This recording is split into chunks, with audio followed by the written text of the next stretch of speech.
Then question number 49. The purchasing manager for the Ormilan Steel Company must determine a policy for ordering coal to operate 12 converters. Each converter requires exactly 5 tons of coal per day to operate, and the firm operates 360 days per year. The purchasing manager has determined that the ordering cost is 80 pesos per order, and the cost of holding coal is 20% of the average peso value of inventory held. So the purchasing manager has negotiated a contract to obtain a coal for 1,200 per ton for the coming year, the quantity of coal to receive in each order. So ang gagamitin lang natin ditong formula to calculate or to determine economic order quantity is 2ds over h or square root ng 2ds over h. So yun din natin is the annual demand. So kaya kailangan natin kunin mismo yung annual demand. So, paano ko ba kunin yung annual demand? 12 converters, multiply sa 5 tons, multiply sa 360. So, makukuha natin is 21,600. Then, meron tayong ordering cost na 80 pesos over yung ating carrying cost daw is 20% ng average peso value na 1,200, meaning yung ating EOQ is equal to 120 or letter C. Then determine the total inventory-related cost associated with the optimal ordering policy with cost of coal not included. So, to determine the total cost, EOQ over 2 times H plus D over EOQ times S. So, substitute lang natin. Makukuha nating total cost is 28,800. So, may tinuro din ako na shortcut para mas madaling makuha yung total cost. I-multiply lang natin yung nakuhang economic order quantity sa ating carrying cost. So, ano ba yung ating economic order quantity? Yung 120. Multiply lang natin sa 240 or yung ating age. So, lalabas is 28,800. Then, if 5 days lead time is required to receive an order of coal, so how much coal should be on hand when an order is placed? So, meron tayong lead time na 5 days. Ibig sabihin yung ating on hand is per day is 60 times lead time na 5 days is equal to 300 tons. So, letter A. Then, number 52, the Kapulong Lumber Company and Mill processes 10,000 logs annually, operating 250 days per year. Immediately upon receiving an order, the logging company supplier begin delivery to the lumber mill at a rate of 60 logs per day. The lumber mill has determined that the operating cost is $1,600 per order, and the cost of carrying log in inventory before they are processed is $15 per log on annual basis. So, determine the optimal order size. So, yung problem natin ay case 2 or yung economic order quantity with incremental replenishment, wherein yung ating formula to determine the optimal order size is equal to square root ng 2ds over h multiply sa square root ng p over p minus u. So, kailangan muna natin din kunin si production rate and si usage rate. So, yan. Substitute lang natin. So, kung makikita nyo ay wala tayong binigay dito na usage rate. So, para makuha natin yung usage rate, etong annual demand, i-divide natin sa number of days. So, 10,000 divided 250 is equal to 40. Then, substitute lang. EOQ is equal to 2529.82 or 2530. Then, to determine the total inventory cost associated with the optimal order quantity, so ang gagamitin nating formula is I max over 2 times H plus D over EOQ times S. Kukunin muna natin yung maximum inventory. So, 2529.82 yung ating EOQ, divide P na 60, times P minus U, 60 minus 40 is 843.27. So, substitute lang natin. So, lalabas dyan na total cost is 12,649.09.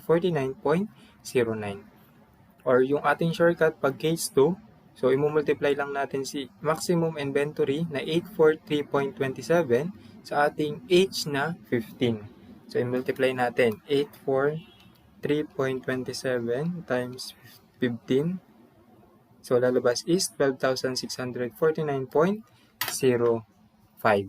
So, same lang din dun sa ating solution ng pagkuha ng total cost using this formula. So for question number 54, determine the number of operating days between order. So ang tinatanong dito is the cycle time. So yung formula natin ng cycle time is the economic order quantity over the usage rate. So 2529.82 over 40. So ang cycle time natin is 63 days. Then, determine the number of operating days required to receive an order. So kapag to receive an order, ang ating hinahanap dyan is the runtime. So, runtime natin formula, EOQ over P or the production rate. So, 2529.82 over 60 is equal to runtime na 42 days. So, letter A. Then, question number 56. The Sangha Tire Company produces a brand of tire called the Roadrunner. The annual demand at its distribution center is 17,400 tires per year. Then, the transport and handling costs are $2,600 each time a shipment of tire is ordered at the distribution center. The annual carrying cost is $3.75 per tire. Determine the optimal order quantity and the minimum total annual cost. So ito ay case 1. So to determine EOQ, square root ng 2ds over h. So substitute lang natin yung mga given. So lalabas na ang ating EOQ ay 4,912.03. Then shortcut na lang. Yung 4912.03 times natin sa 3.75 na H or carrying cost, lalabas na ang total cost natin is 18,420. So, ang sagot natin is letter D. Then, question number 57. So, the company is thinking about relocating its distribution center, which would reduce transport and handling costs to 1,900 per order, but increase carrying cost to 4.5 per tire per year. Determine the saving if the relocation pushes through. So, kukunin natin yung total cost muna netong nagbago yung ordering cost and carrying cost. Then, isusubtract natin dun sa total cost nung previous na problem kanina. So, yan. So, ito yon yung bago, yung existing 2,603.75. May EOQ tayo na 4,912.03. At saka 18,420.10 na total cost. So, nag-change, bumaba yung ating ordering cost, naging 1,900. Tumaas yung ating carrying cost, 4.5. So, ang ating bagong EOQ is 33.19. Then, i-multiply lang natin itong 33.19, yung ating shortcut, times 4.5, lalabas si 17,249.35. Subtract lang, 18,420.10 minus 17,249.35. So, lalabas na ating savings is $1,171. Or yung ating sa choices, letter C. For question number 58, the NGO farm produces its own natural organic fertilizer, which it sells mostly to the gardener and homeowners. The annual demand for fertilizer is 270,000 pounds. Then the company is able to produce 5,000 pounds annually. The cost to transport the fertilizer from the plant to the nursery is $620 per load. Then the annual carrying load is 0.12 per pound. So, compute the optimal order size. So, makikita nyo, tayo ay merong case 2 na problem. May annual demand na 270,000 pounds. Then, merong production rate na 305,000 pounds. Then, kung makikita nyo sa problem, ang ating usage rate then is 270,000 pounds. So, case 2, substitute lang natin dun sa ating formula. So, ang ating P, 305,000. Then, ang ating annual demand and also the usage rate is 270,000. So, lalabas na EOQ is 155,925.81 or letter C. Then, compute the minimum total cost.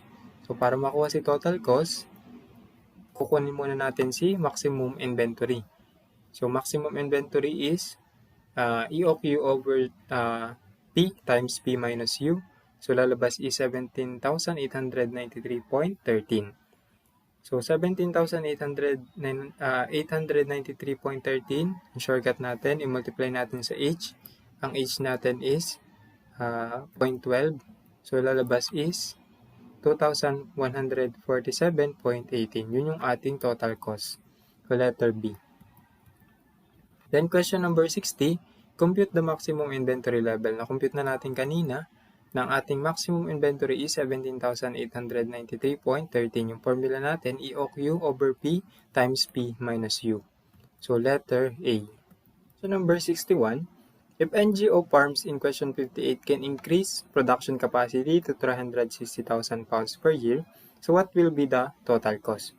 Kubali yung ating kanina, yung ating 305,000 na production rate, mag-i-increase siya ng 55,000 or magiging 360,000. So, kukunin muna natin yung kanyang economic order quantity. So, substitute lang natin. So, makakuha tayo ng 105,640.19 na order size. Then, kunin natin yung maximum inventory. Then, maximum inventory is equal to 26,410.23. So, i-multiply lang natin sa 0.12. Then, lalabas na ang total cost is 3,169.23 or letter C. Then, for question number 62, the Santa Maria by draft beer by the barrel from a local distributor. The beer has an annual demand of 900 barrels, which it purchases at price of $205 per barrel. The annual carrying cost is $24.6 and the cost per order is $160. The distributor has offered the bar a reduced price of $190 per barrel if it will order a minimum of 300 barrels. What is the cost difference if the bar takes the discount? So, ito yung ating case 3. Meron tayong discount. Pero kukunin muna natin yung total cost nung kapag ang price is 205 and also total cost kapag nag-reduce sa 190. So, una muna, kunin natin yung economic order quantity. So, makukuha tayo ng 108.2. Then, ang total cost niya is 187,163.17. Then, yung kapag 190, ang minimum order niya is 300. So, ibig sabihin yun yung ating EOQ. Then, kunin natin yung kanyang total cost. Kapag 190 yung kanyang price, lalabas is 175,170. So, kunin lang natin yung difference. Ang magiging savings is 11,992 or letter D. So, question number 63. So, the office manager for the Brenganza Life Insurance Company ordered letterhead stationery from an office product firm in. So, the company uses 6,500 boxes per year. Annual carrying costs are $3 per box and ordering costs are $28. The following supply company provide the following discount price. So, meron tayong discount na given. Determine the optimal order quantity at the least total annual inventory cost. So, syempre, pag mga gantong problem, kapag mas madami kang binili, mas liliit yung price. So, ibig sabihin, mas liliit yung cost kung dadamihan mo na lang yung pagbili. Kaya for this particular problem, or kapag may mga gantong problem, na price lang naman yung given, so walang given na mas mismong percentage ng discount, ang pipiliin nyo lagi ay yung pinakamalaking order quantity. So, letter D, 6,000 plus.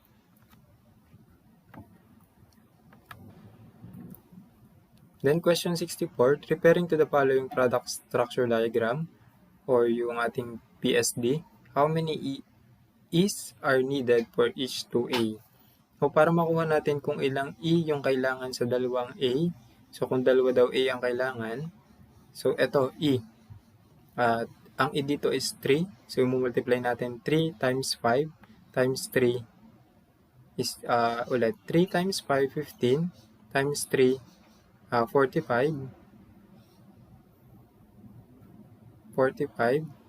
So, times dalawang A, 90. So, 90. Meron pa tayo ditong E. 4 times 5, 20 times 4, 20 times 480 times 2, 160. So 160 plus yung kanina, 90 is equal to 250. Kaya letter C. Ibig sabihin, kailangan natin ng 250 na E para makabuo tayo ng dalawang A. Then how many J's are needed for 1A?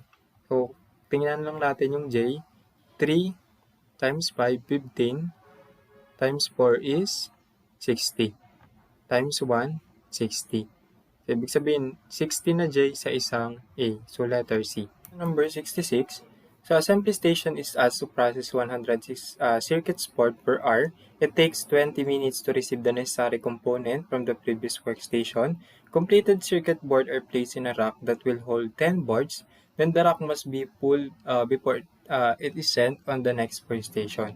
If the factory uses a safety factor of 10%, how many Kanbans are needed for the circuit board assembly process?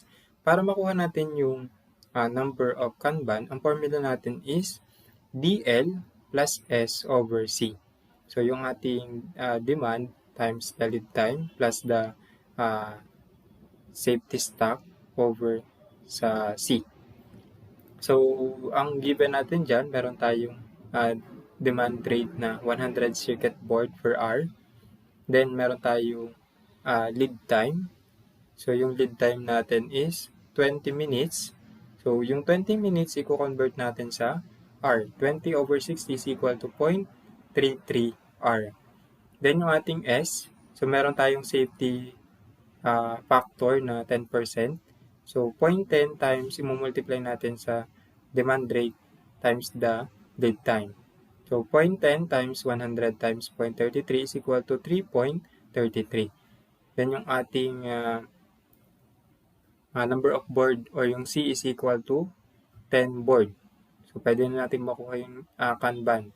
100 times 0.33 plus 3.33 over 10 is equal to 3.67 or equivalent to 4 Kanbans or container. So, letter B.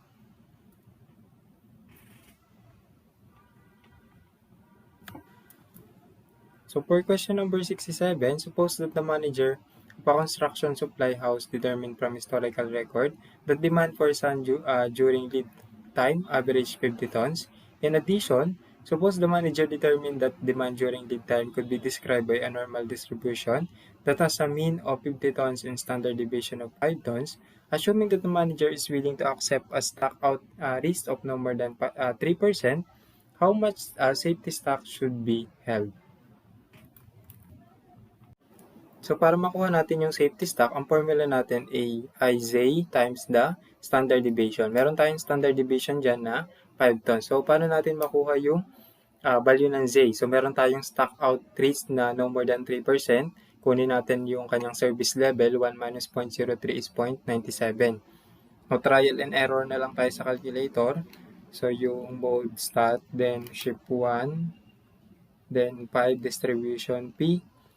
So, tatrial ako ng value ng Z na ang lalabas dapat ay 0.97. So, 1.5, 0.93. So, gawin kong 1.8, 0.96. So, dapat ay 0.97, 1.9, 0.97, 128. So, babawasan ko ng, so, maging 1.86. So, kulang naman. Kapag 1.88, so yun, yung 1.88 yung ating value ng Z. So 1.88 multiply sa 5 is equal to 9.4 tons. So yun yung ating safety stock, letter C. Then for question number 68, what is the reorder point? So reorder point is demand plus safety stock. Meron tayong demand kanina na 50 plus safety stock natin is 9.43 or 9.4. Ibig sabihin na ating reorder point is 59.43 o letter D. So question number 69, a restaurant uses an average of 50 jars of a special sauce each week. Weekly usage of sauce has a standard deviation of 3 jars. Then the manager is willing to accept no more than 10% risk of stock out during lead time, which is 2 weeks. So, meron tayong lead time na 2 weeks. Assuming the distribution of usage is normal, determine the reorder point. So, ang ating value ng service level natin is 90%. Since 1 minus 0.10 yung stock out risk natin. So, ibig sabihin ang value ng Z natin is 1.28 kung kukumpitin nyo yung value ng Z. So, para makuha natin yung reorder point, ang formula natin is demand rate times the lead time plus Z times the standard deviation multiply sa square root ng lead time. So, kunin natin, ang demand natin is 50 per each week, 50 times 2 plus 3 plus 1.28 na Z multiply sa 3 square root ng 2. So, ang lalabas dyan is 105.43 or letter A. Then, for question number 70, determine the value of Z. So, nagamit na natin yung value ng Z, which is 1.28, letter D. So, yun lang yung ating practice problem in production planning and control.